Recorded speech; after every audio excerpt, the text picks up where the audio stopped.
सुख करता तूच दुःख हरता अवघ्या दिनांच्या नाथा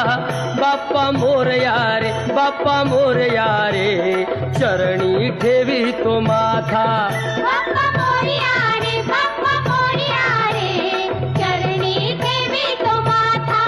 बाप्पा मोरया रे बाप्पा मोरया रे चरणी ठेवी तो माथा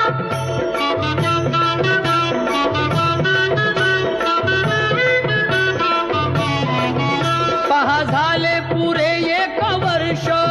होतो वर्षान एकदा हर्ष गोड अन्नाचा होतो रे स्पर्श घ्यावा संसाराचा परामर्श पुऱ्या वर्षाची साऱ्या दुःखाची वाचावी कशी मी गाथा बाप्पा मोरया रे बाप्पा मोरया रे